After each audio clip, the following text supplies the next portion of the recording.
See what he can do in the midst of unbelievers, on the leading edge with his word, his power, his grace, and his mercy.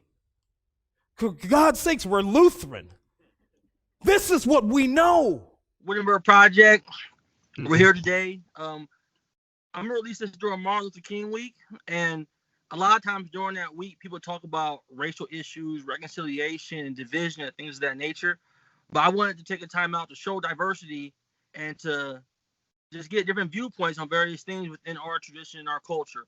So I would like to introduce everybody. This is Dustin. I follow him on Twitter. How are you doing? I'm doing well. You're doing well? Yeah, you have some very interesting tweets, man. I got to give that to you. You know what I'm saying? Yeah. You caught my eye a while back, you know? Mm-hmm. So how long have you been Lutheran? I've been Lutheran for about 2 years. About 2 years, huh? This is about my third year. Oh, going on third year. Okay. Mm. What aspects of Lutheranism kind of grasped you or made you consider becoming Lutheran? Well, there were two major issues. So I came from a Southern Baptist background.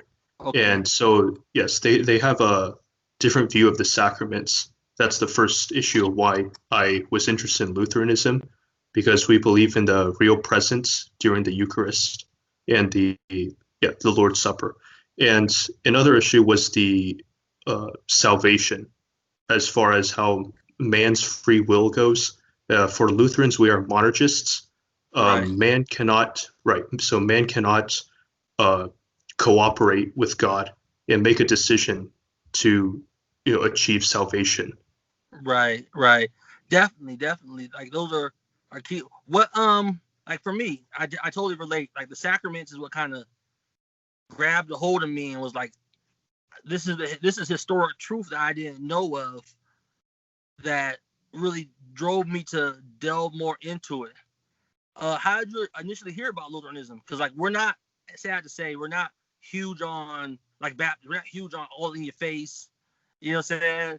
Come this, do this. We're not big on that. So how did you hear about it? Did you just studying and came across certain aspects, certain theologians, or did somebody introduce you to it? I would say I watched some videos on YouTube before, because I know whatever's considered today under the broad umbrella of Protestantism. Right. And so I was interested in some of the other denominations of what is considered to be Protestantism.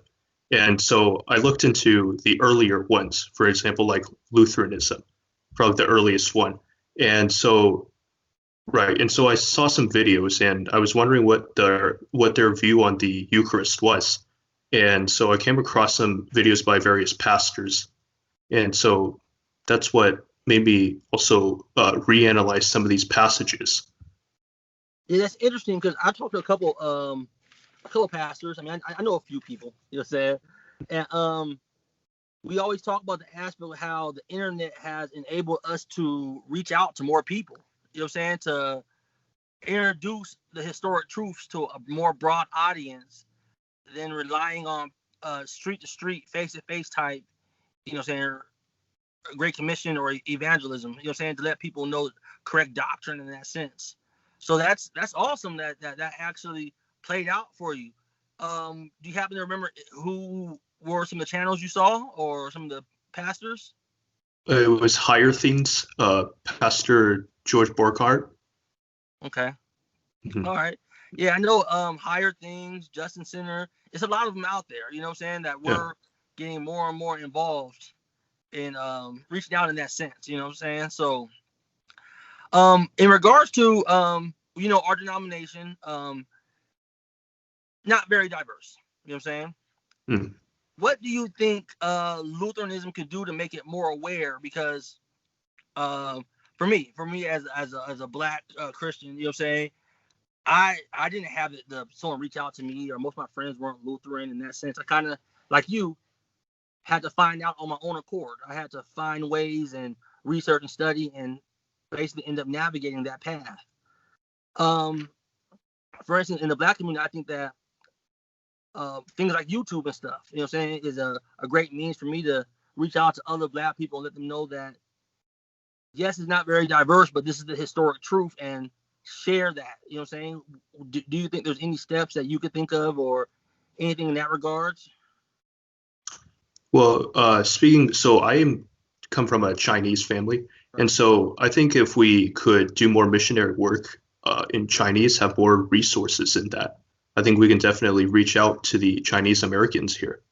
Yeah. Okay.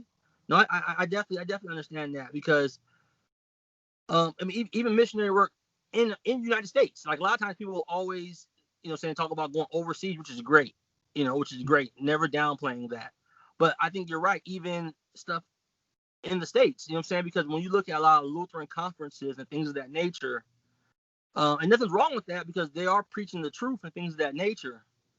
But it does help to reach a community when you highlight somebody from that community, in a sense. You know what I'm saying? Yeah. Yeah. So, I mean, I was just curious your take on it. Being a former Baptist, you know what I'm saying? Hmm. Were you one of those, like, was your church more conservative Baptist, or was it more so Yeah. like It's Pentecostal type Baptist? Because Baptists kind of go either way. They really don't have hmm. doctrine that narrows it down to where they're all united, in a sense where you could tell one apart from each other. Right. I would say it was definitely kind of a mix. It was more conservative, but because the pastor there, he did preach some things that were closer to Calvinism. For instance, he held to predestination, but Okay. at the same time, there was also this decision theology. Okay. Mixed Yeah. in a sense. Yeah. What aspect or conflict did you have when you're there that made you want to look outside? Because usually, if somebody is in a setting where they're being taught the word, which you were, Yes. they don't really look to other traditions to read about or to study it, in a sense. I mean, it happens. Like for me, I come from a non-denominational Methodist type background, and it wasn't as if I had a big issue where it was like, oh, that's wrong, that's unbiblical. Let me go see this. It was more so just me wanting to learn more. So was there something, an aspect of preaching or something that you thought didn't jive right? Was it the Eucharist? What was it? Yes, it was definitely the Lord's Supper. We don't take it very often inside Right. the Baptist church. It's not weekly or after each sermon being preached where we receive it. It was like once every few months or so. Wow. Mhm. So I thought it was really neglected. Well, which is definitely true though, in regards to Hmm. being neglected. Like, people don't realize it's actually God. He's there with you. He's empowering you. He's actually doing something in time right there with you. To where when you're neglecting it, doing it once a month, you're kind of shortchanging yourself. Right. You're kind of shortchanging yourself. So no, that's definitely interesting how that's the aspect that kind of drove you to want to study and want to learn more, in a sense. I like your crucifix, man. Oh, thanks. You know what I'm saying? Mhm. I don't have mine on right now. I'm at lunch at work. You know what I'm saying? Mhm. I forgot to put it on this morning. You got me jealous over here. You know? Yeah. So, did you come from a Christian family? Yes. Okay, and they're still Baptists. Yes. Yes. Yes, they are. What do they think about your transition? Oh, they don't really care too much. Okay, 'cause I know, like for me, most of my family, they're still Baptist, non-denominational sense, and certain things come up. You know what I'm saying? To where we have talks about faith and things of that nature, and the looks you get, I get, I'll say, are kind of like, what? Where? Like for instance, like you mentioned, real presence in the Eucharist. You Mhm. start talking that to someone who's historically Baptist, first thing they think of is that's Catholic. That, Yeah. that that's Rome. You know what I'm saying? And they kind of push back or cause a little tension, in a sense. That's why I wasn't sure if maybe from your transition, if people still try to evangelize you to go back to your old church, or No, I haven't had anyone done that before. that's awesome. That's awesome.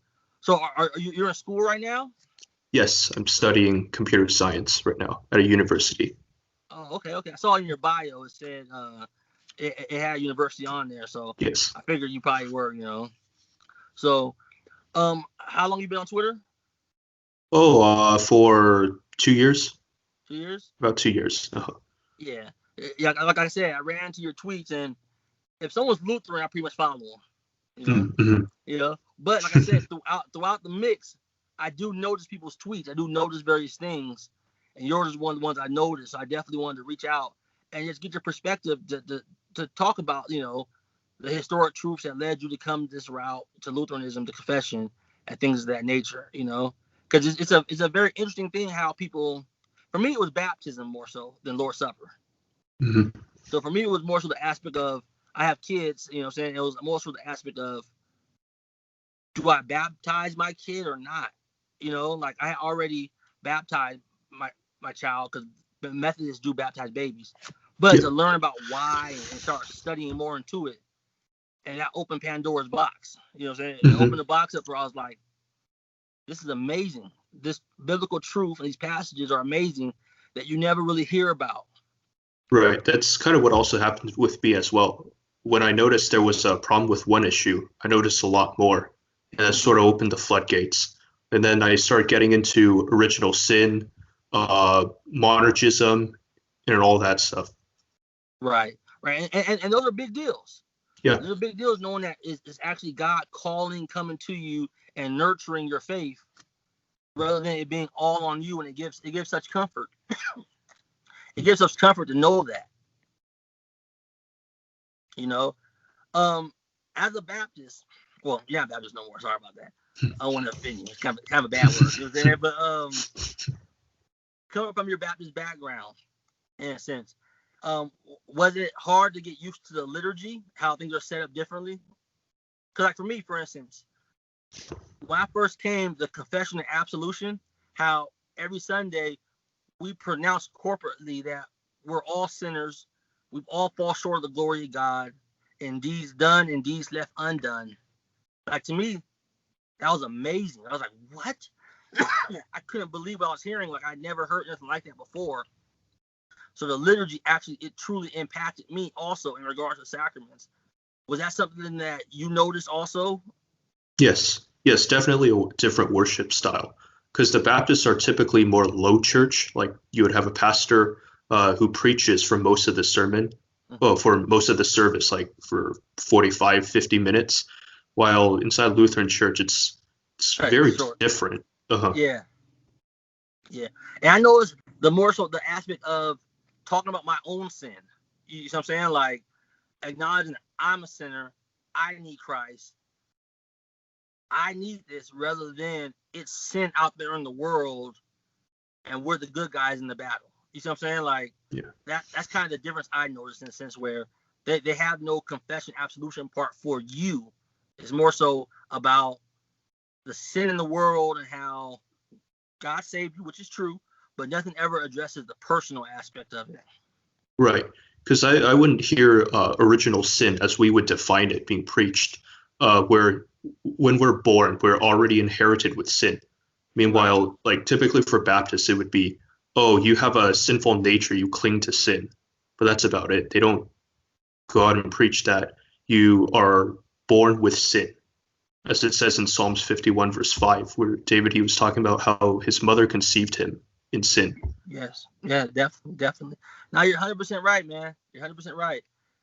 Like I said, I'm doing a couple more interviews this week. I got a couple other interviews I'm gonna do just to show diversity and how people came to Lutheranism and that nature.